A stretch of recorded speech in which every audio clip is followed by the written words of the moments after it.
Hola, ¿qué tal mis aferrados a un México mejor? Les mando un fuerte abrazo donde quiera que se encuentren. Gusto en saludarlos otra vez. Buenas noches.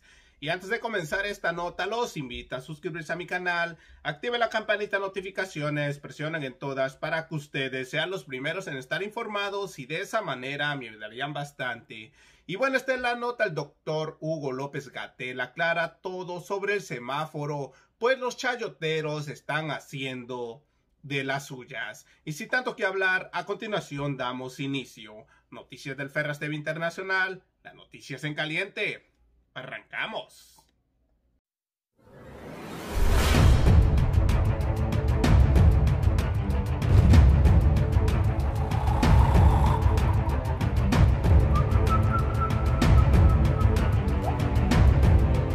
Así es, mis aferrados a un México mejor. Hoy estamos a 2 de septiembre del año 2020 y aquí estamos nuevamente con otra nota más. Bienvenidos a su canal. Y bueno, un periódico chayotero de deportes dice que el doctor Hugo López-Gatell prometió semáforo verde para todo el país en el mes de octubre. Y bueno, amigos, el doctor Gatell hoy aclaró todo este chisme de los chayoteros que están usando tantas mentiras para engañar al pueblo. Y sin tanto que hablar, a continuación les presento el video. Acompáñenme. Gracias, Nuria Fernández de La Caracola.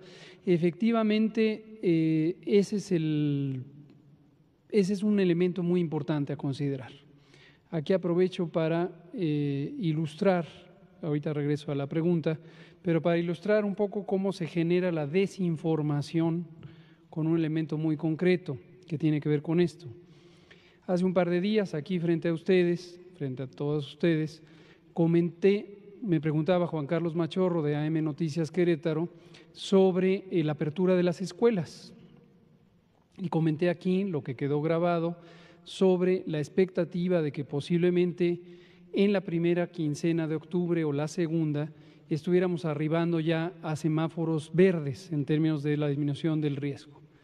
Al día siguiente veo en primeras planas de un periódico de circulación nacional, generalmente dedicado a deportes, ahora convertido a otros temas, que decía López-Gatell casi promete, no decía promete, pero algo muy parecido, semáforos verdes en octubre.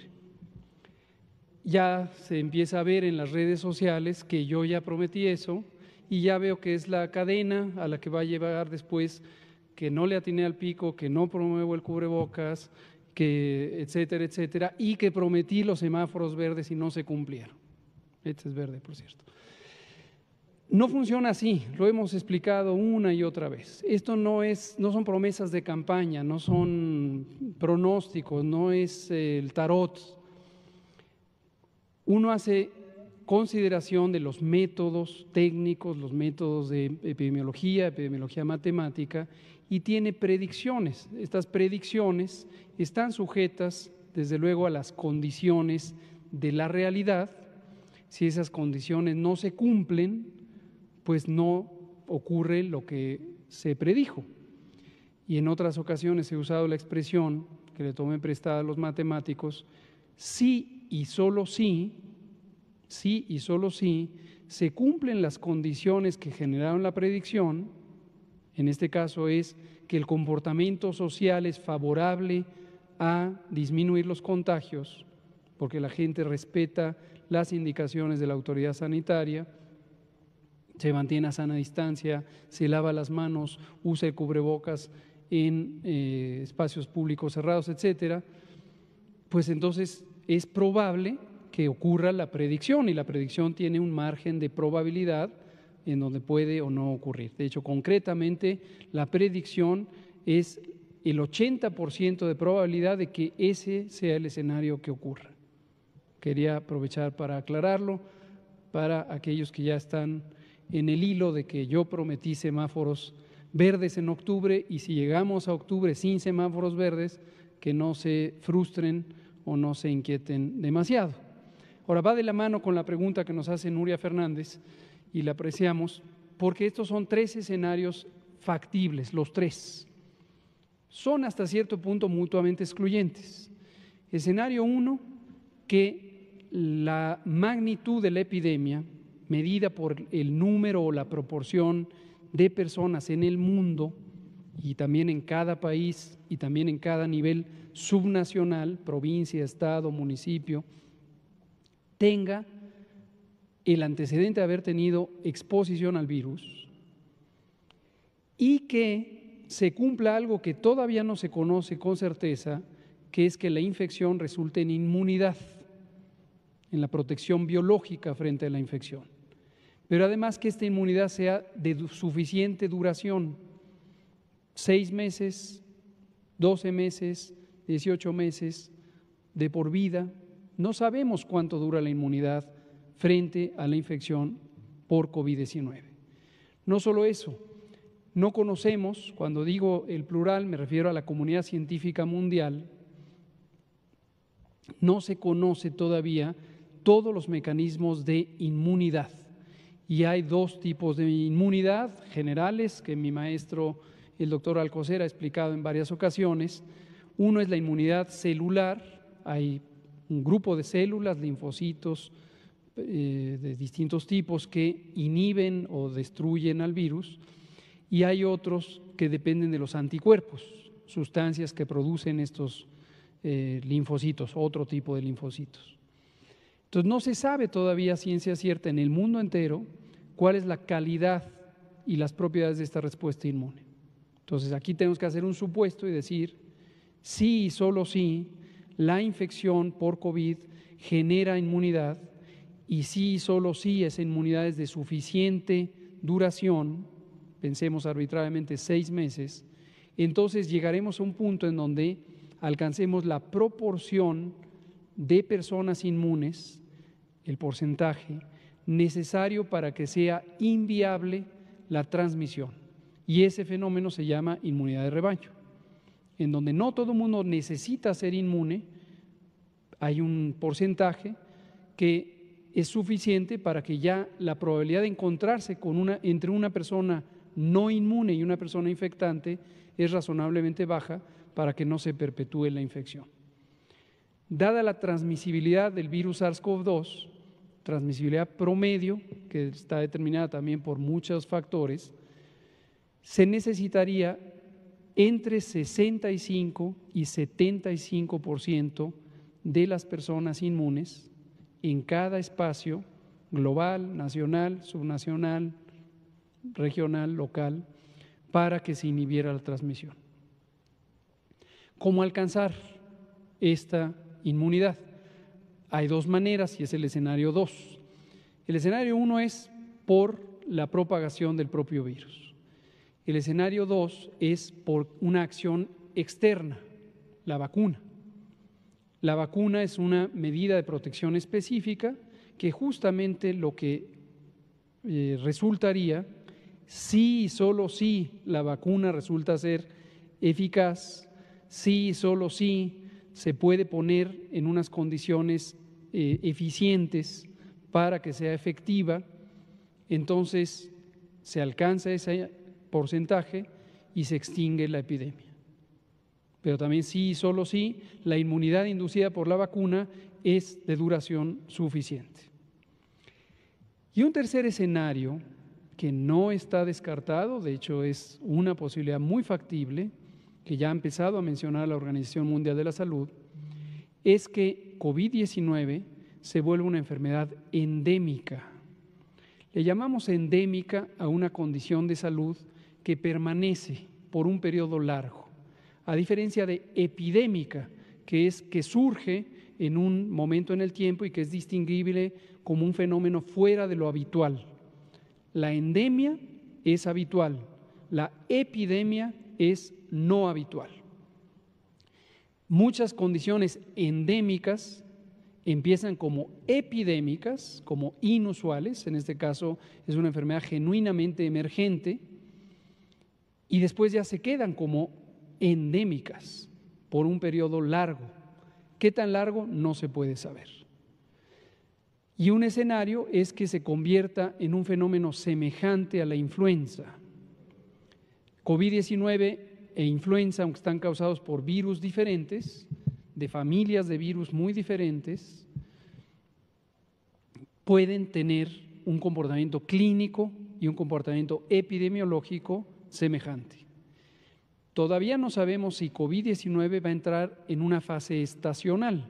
Le llamamos fase estacional a una condición en donde a lo largo de un año, mayormente identificable por las estaciones climáticas, primavera, verano, otoño, invierno, encontramos variaciones. La mayoría de las infecciones respiratorias que se transmiten por vía respiratoria y que afectan al árbol respiratorio son estacionales. Temporada fría, otoño, invierno.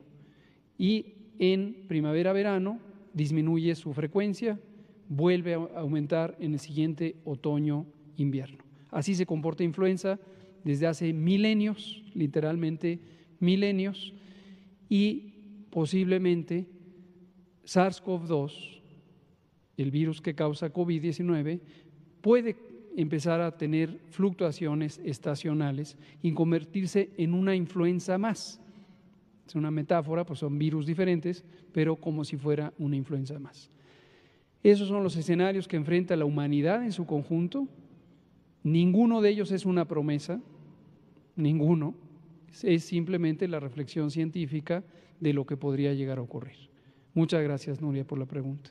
Todos potencialmente que están pensando en adquirir alguna vacuna, y lo que les dice es no se anticipen a utilizarla si no se ha agotado los estudios de la fase 3 de investigación clínica, los ensayos clínicos comparados, para tener certeza o evidencia que muestre calidad, seguridad y eficacia. Estas son las tres condiciones fundamentales que amparan un registro sanitario: calidad, seguridad y eficacia. Y los ensayos clínicos fase 3, que habitualmente tienen algunas decenas de miles de personas participantes en el estudio, son diseñados para tener el poder estadístico suficiente para demostrar la seguridad y la eficacia. La calidad es más un fenómeno relacionado con las prácticas de manufactura, entonces se llama buenas prácticas de manufactura, y hay una serie de estándares internacionales al respecto. Pero estoy absolutamente de acuerdo con ello. En México no adoptaremos ninguna vacuna, ninguna, que no haya demostrado tener calidad, seguridad y eficacia. Por más que uno quisiera tener la vacuna ya, si no existe evidencia de su seguridad y su eficacia, es una decisión que es absolutamente improcedente en términos éticos, en términos técnicos, en términos de salud pública. No se debe adoptar una medida, ninguna intervención, pero en este caso una vacuna que no haya demostrado esos atributos. Regular la venta de antibióticos contra receta médica. Desde luego hay un reto grande de lograr que se cumpla la reglamentación en la práctica, y esto lo que requiere es reforzar el sistema sanitario federal, el sistema federal sanitario, para tener la suficiente capacidad en términos del número y entrenamiento de las personas verificadoras sanitarias, y desde luego ejercer las sanciones que haya lugar para que no se tengan estas prácticas. Esto va más allá del reto durante COVID, es un reto de un plazo más largo, pero estaremos trabajando en ello. Parte de la encomienda de tener adscrita a COFEPRIS en la subsecretaría incluye también este tipo de aspectos. Gracias. Igual del tabaco, que inventó los productos calentados y vaporizados en vez de los productos que se consumen por combustión, sigue siendo tabaco. Y sigue siendo, como lo decían los expertos este fin de semana, la experta y los expertos, no hay dosis útil ni dosis saludable de tabaco. No hay algo que pudiera ser poquito beneficia. No beneficia en nada y todo perjudica. Los alimentos, o llamados alimentos, o comida chatarra, en realidad algunos tienen una proporción de capacidad alimentaria.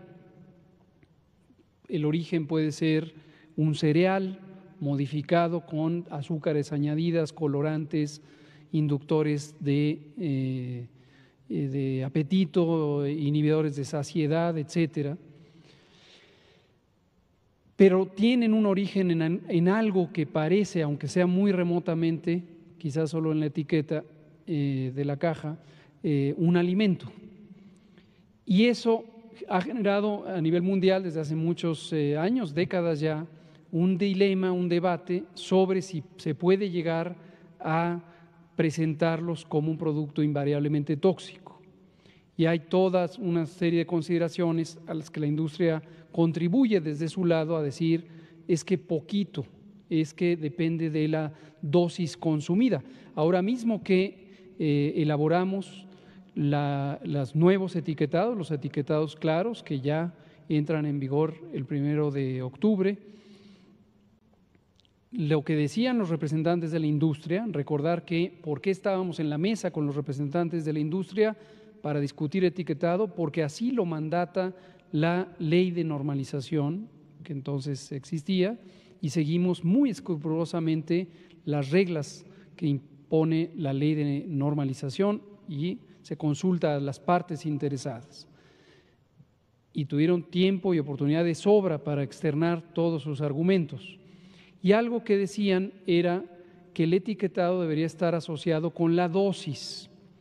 El etiquetado no claro, que existe todavía, el llamado GDA, justamente tiene un componente de dosis, que supone que el consumidor, la consumidora, puede leer una etiqueta evidentemente extremadamente pequeña y confusa y quizá con una calculadora dedicarle unos minutos para evaluar cada producto de los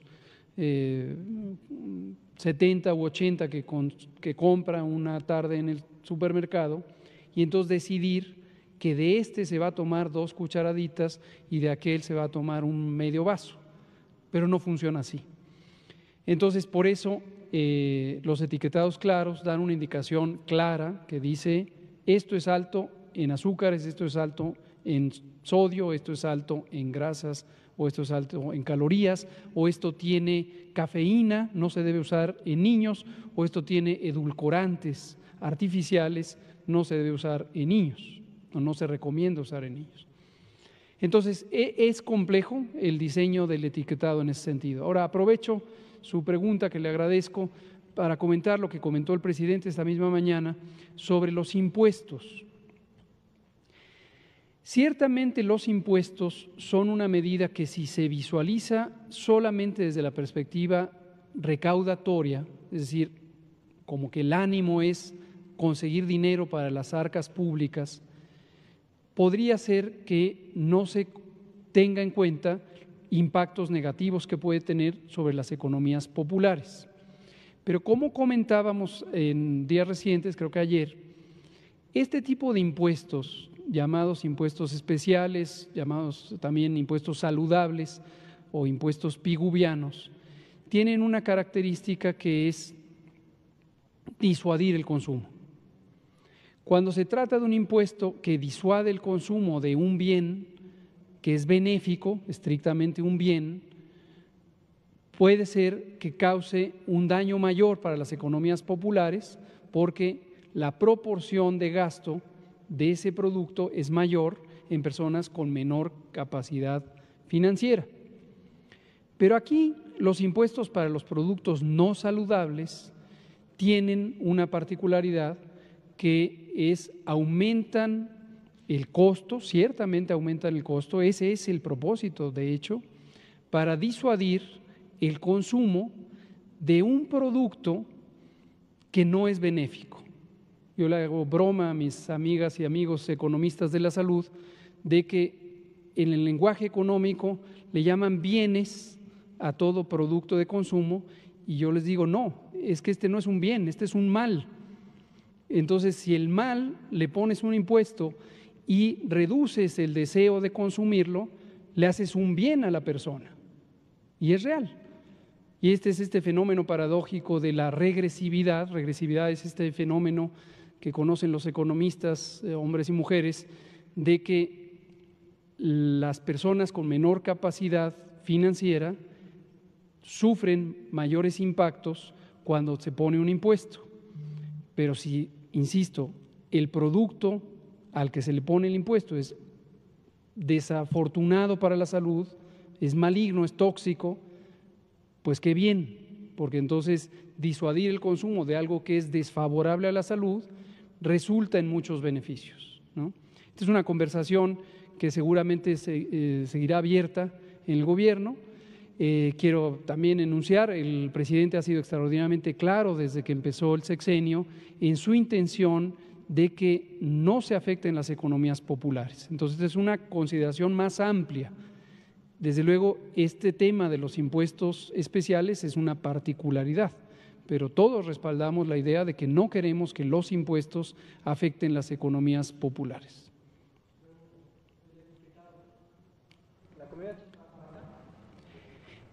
Como digo, la comida chatarra depende de la dosis que puede causar un daño. Hipotéticamente, si uno consumiera un pequeño 2 gramos de la misma comida chatarra, podría no tener un daño, pero la dosis que habitualmente consume el individuo, y más si tiene en la composición química inhibidores de saciedad, estimulantes del apetito o la propia sal y la grasa y el azúcar estimulan el apetito, desde luego que pueden causar un daño y son responsables de la mitad de las muertes en México todos los años desde hace muchos años. Así es, mis aferrados a un México mejor. ¿Cómo terminaron de ver el video del doctor Hugo López-Gatell? También habló del nuevo etiquetado sobre la comida chatarra. Y bueno, amigos, hasta aquí llegamos con otra nota más. Recuerden, si no se han suscrito a mi canal, suscríbase. Es totalmente gratis, no tiene ningún costo. Compartan este video para que siga llegando a muchas más personas y formen parte de esta hermosa familia Ferraz TV. Regálenme un like, nos vemos en la siguiente noticia. Su amigo y servidor, Noticia del Ferraz TV Internacional. Las noticias en caliente. Gracias, buenas noches, nos vemos hasta mañana. Cuídense. Suelta la cumbia, Ferraz.